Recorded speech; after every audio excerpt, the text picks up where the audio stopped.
The first call came in at 6:47 a.m. on a Tuesday. Then again at 6:49. Then 6:51. By the time I sat up and looked at my phone, there were 11 missed calls from my brother Derek, 3 from my Aunt Patrice, and 1 from a number I didn't recognize that later turned out to be a real estate attorney, not mine. I counted 80 missed calls over 3 weeks. 80. I know because I screenshotted them. I screenshot everything. It's a professional habit.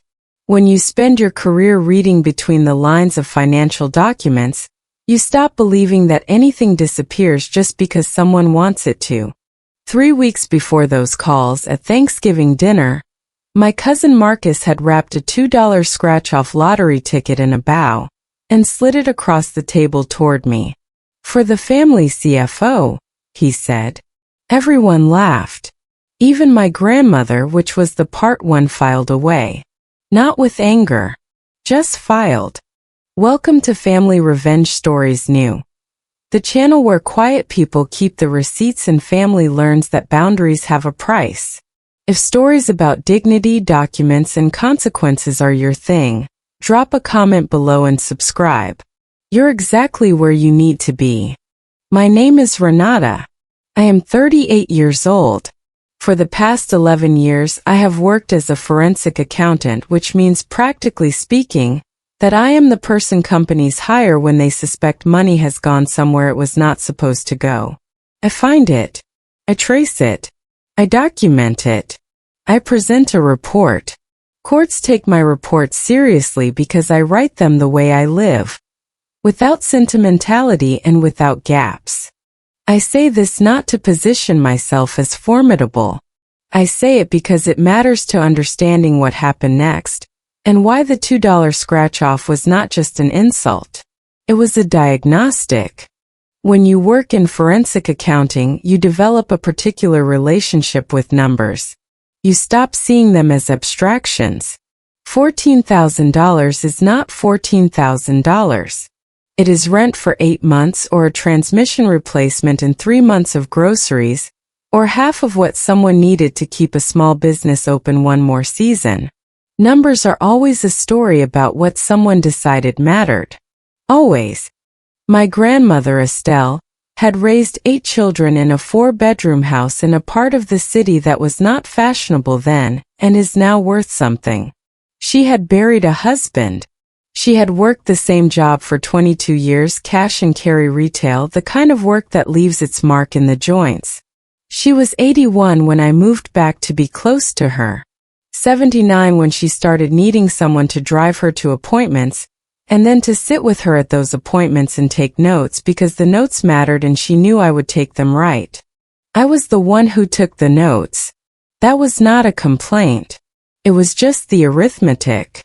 In my family, I occupied a specific position that I now understand with more clarity than I had then. I was the one who had left, gone to school, gotten credentialed, moved away. Which made me, in the family's accounting, the one who owed. Every holiday I showed up with my laptop and spent 3 hours sorting out whatever financial confusion had accumulated since the last time. Tax questions.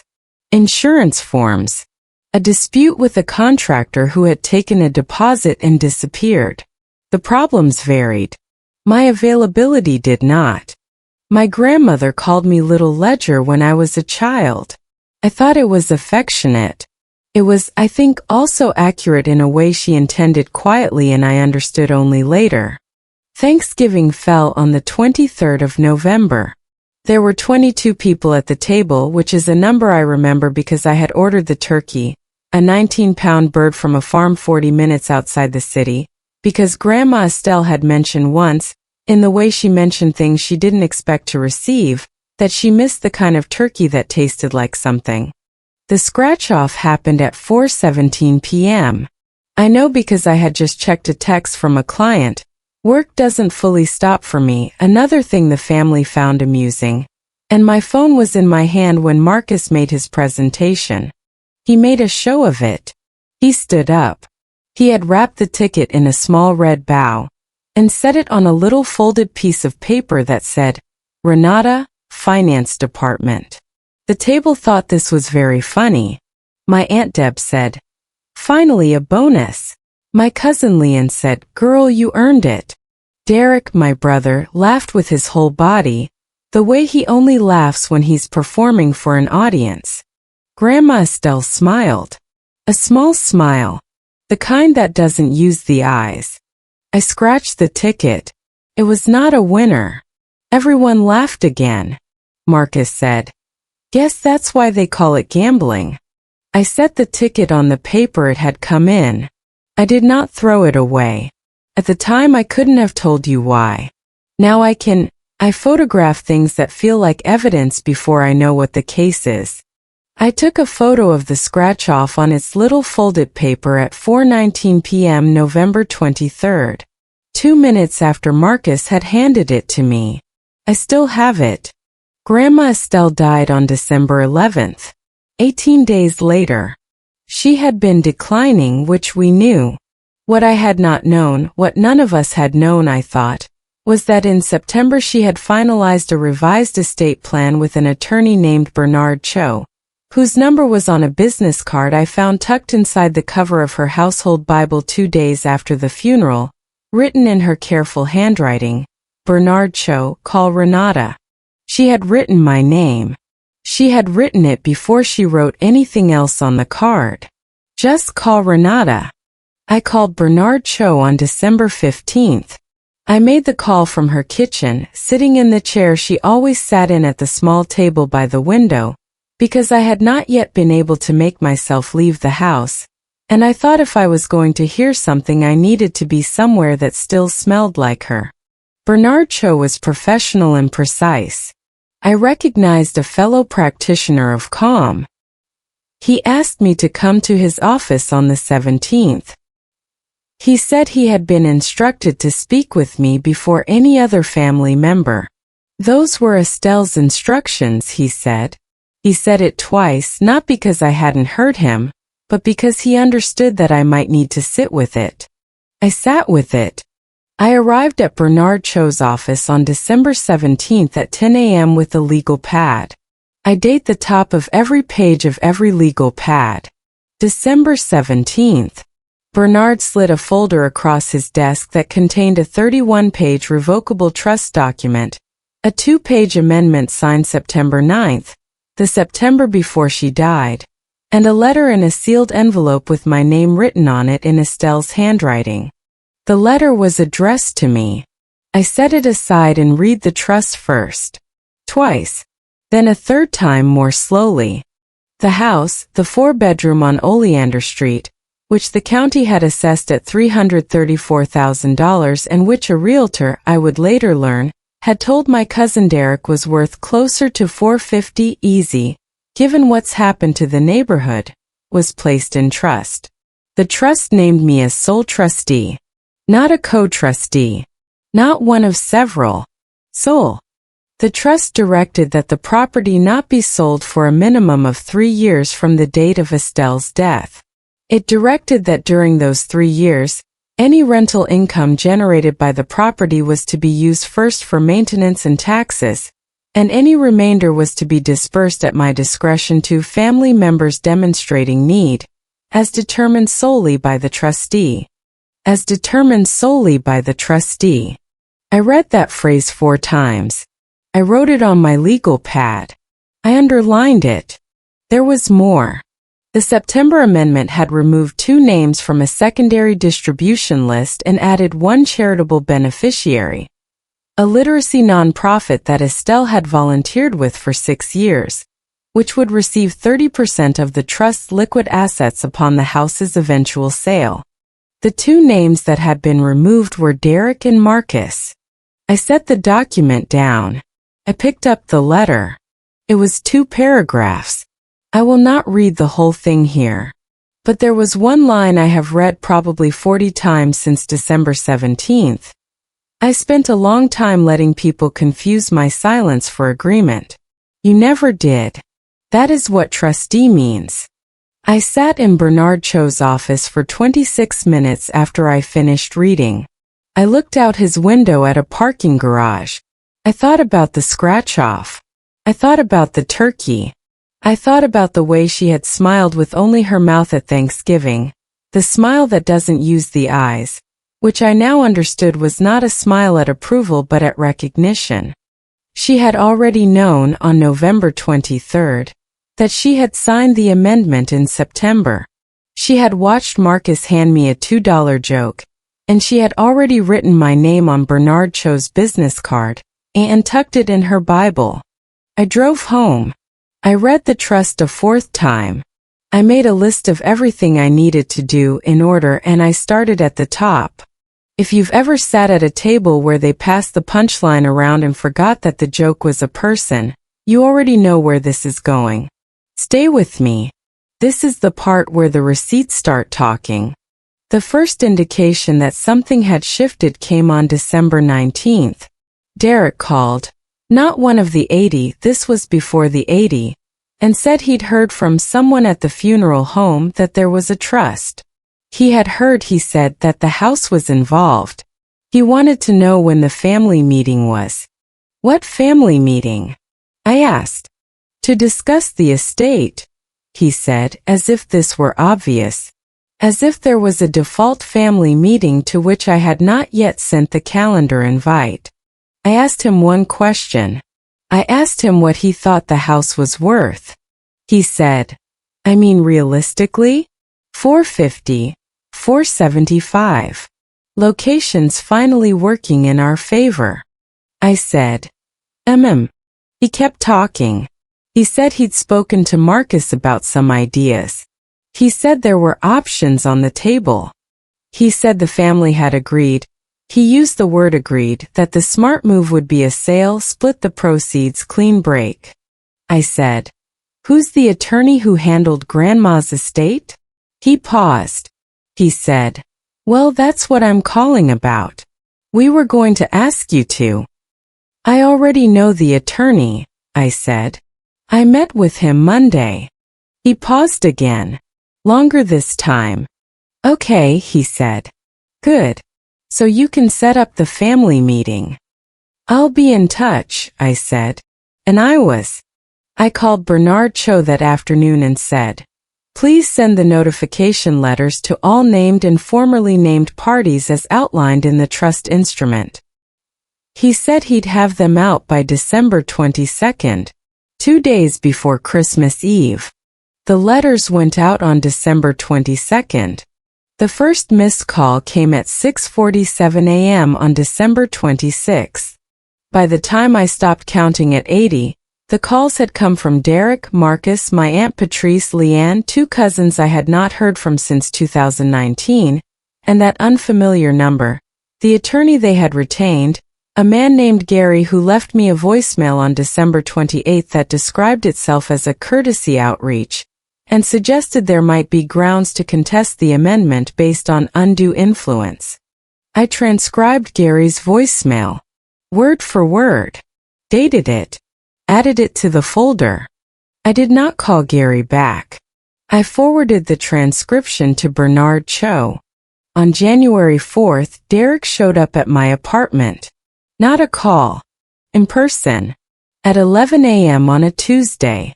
He had brought Marcus. I had not invited either of them, which was information I kept to myself when I opened the door.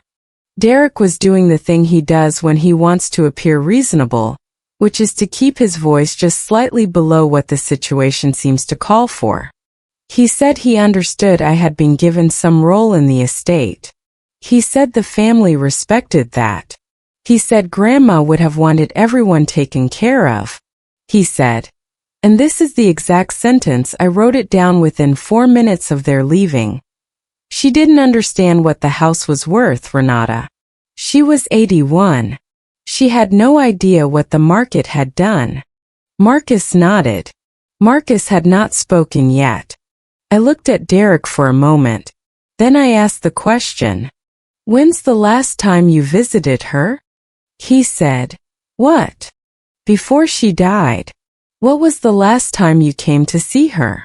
He said it had been hard with work. He said the holidays were complicated. He said she had understood.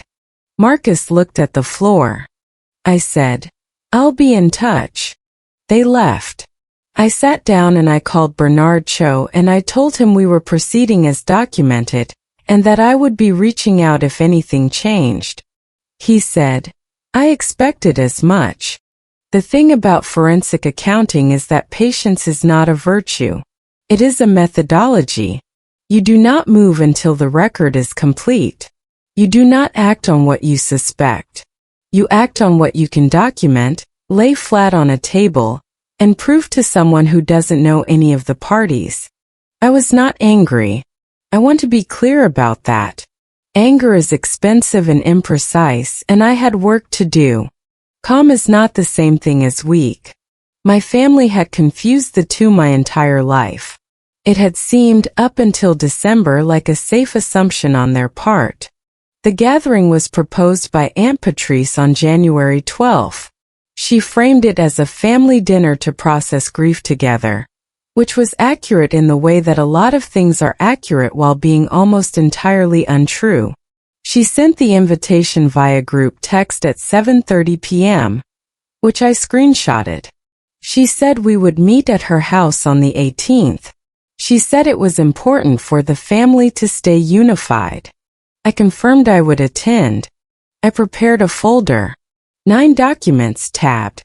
The full trust. The September amendment, with the date of execution highlighted. The letter. A copy, not the original, with 1 line marked. The county tax assessment. The realtor's written estimate that Derek had, without knowing, forwarded to me in a text in November because he'd wanted to show me what the opportunity was. A text sent before Grandma died, before the trust was disclosed, before any of this was on the table officially. A timeline I had constructed of my visits to Estelle in the 24 months before her death. 41 documented visits, cross-referenced against her medical appointment records, which I had access to because I was the one who had driven her and taken the notes.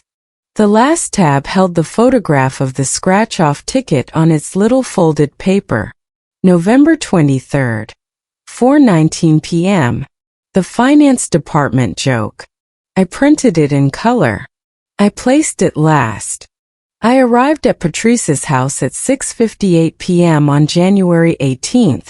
There were 11 people in that living room. Derek and Marcus, Patrice, Leanne, 2 of the cousins who had been in the 80 missed calls, 3 people I recognized from holiday gatherings but could not have named the lawyers of, and Gary, their attorney, sitting in the far chair by the bookcase, which I noted and did not mention. I set my folder on the end table beside me. I accepted a glass of water. I waited. Patrice spoke first. She said Grandma had been confused in her final months. She said this with great tenderness and no evidence. She said the family had concerns about the amendment, about whether Estelle had fully understood what she was signing, about whether the influence of certain parties, no one said my name but Gary was looking at his hands, might have compromised her capacity. Derek said the house belonged to the family. Those were his words. The house belongs to the family. As if belonging were a feeling rather than a legal instrument. Marcus said he thought we should all be able to agree on what Grandma would have wanted. He said she had always put family first. I thought about the smile that didn't use the eyes. They asked if I had anything I wanted to say. I said yes. I opened the folder to the first tab. I held up the trust document and said that Bernard Cho had prepared this instrument at Estelle's request over 4 sessions between July and September of last year. That it had been signed on September 9th in his office, witnessed by 2 staff members whose contact information appeared in the notarization. That the amendment was legally executed and had been reviewed by Bernard's firm for exactly the kind of capacity concerns they were raising. I moved to the second tab. I read the date of the amendment aloud. September 9th. I asked them to note that this was 11 weeks before Thanksgiving. I moved to the assessment. I placed it on the coffee table and said the county had the property at $334,000. I said that if there were parties in the room who had formed plans around a $450,000 valuation, they were welcome to submit a licensed appraisal for my review as trustee, and I would take it under consideration. Derek stood up. He said I was doing exactly what I had always done, which was making everything about procedure when it was actually about family. He said Grandma had trusted him too. He said the amendment had been made when she was ill and scared and not herself. His voice was rising. I asked him to sit down. He said he wasn't going to sit down. I moved to the next tab. I read the timeline aloud. 41 visits in 24 months. I didn't editorialize. I just read the dates and what had occurred at each one. Doctor's appointments, prescription pickups. The November afternoon I had spent 4 hours helping her sort through 40 years of financial records because she wanted everything in order. I read them in a flat, even voice. The room got quieter with each date. Marcus said, "That's not fair." I said, "These are dates. Dates aren't fair or unfair. They're just dates." Patrice said, "She loved all of us." "She did," I said. "That's in the letter." I opened to the letter tab. I did not read the whole thing. I read one line. I spent a long time letting people confuse my silence for agreement. I set the letter down. Gary had not spoken. He was still looking at his hands. I looked at him and said, "If you're planning to pursue undue influence, I'd note for the record that the capacity evaluation conducted at the time of signing is attached as Exhibit C in that tab. Dr. Felicia Mwangi. Her credentials are on the last page. You're welcome to take a photo." Gary took out his phone. The room had gone from noise to a very particular kind of silence, the kind that sounds like people doing arithmetic they don't want to finish. Leanne, who had been quiet the entire night, said, "She really did ask Renata for everything, didn't she?" It wasn't quite a question. I looked at her. I nodded once. I reached into the folder and placed the photograph on the table. The scratch-off. The red bow. The folded paper that said, Finance Department. November 23rd. I did not explain it. Derek looked at it. He knew what it was. He looked up at me and something moved across his face, not regret exactly, but something close to the recognition that regret was probably the appropriate response and he was too far in to get there. I closed the folder. I said, "I'll honor what she signed. That's what trustee means." I picked up my folder, picked up my glass of water, placed it carefully on the coaster and walked to the door. The house on Oleander Street did not sell. Not in the first 3 years as the trust specified. I retained a property manager. I made repairs to the roof in February, a repair that had been needed for 2 years and that I later found a text to prove, mentioned to Derek in March of the prior year, at which point he had said he'd look into it. I have the text. He did not look into it. Rental income from the property, after taxes and maintenance, over the first year, $14,400. I disbursed it according to the trust's provision, family members demonstrating need, as determined solely by the trustee. One cousin, who had not been in that living room, who had not called in the 80, who had sent a card after the funeral that said, she was a real one and nothing else, was going through a medical situation that had made work impossible for 4 months. She received what she needed. I have the documentation. Derek retained Gary through February. Gary sent 2 letters. Bernard Cho responded to both. Nothing was filed. By April, the letters had stopped. Marcus sent me a text in March. It said, "I think I owe you an apology." Just that. Nothing after. I have not responded. I have not decided whether I will. Leanne called me in May. Not about the estate. She called to ask about some investment accounts she'd been avoiding looking at, because she'd been scared of what she'd find. We talked for an hour. I told her what I saw line by line. She cried a little. Not because it was bad, but because someone was finally reading it with her without flinching. That felt more like Grandma Estelle than anything else that year. The scratch-off photograph lives in the back of the folder, behind the trust, behind the amendment, behind the timeline. I don't need to look at it often, but it is there. It's the thing I reach for when I want to remember that the whole story was already told on November 23rd. Not by me, but by the room. I just documented it. On the first anniversary of Estelle's death, December 11th, I made a donation to her literacy nonprofit. The amount was what the trust had already guaranteed them from the eventual sale, but I wanted them to have something before the waiting period ended. I wrote the check from my personal account. I put Estelle's name in the memo line. I did not tell anyone.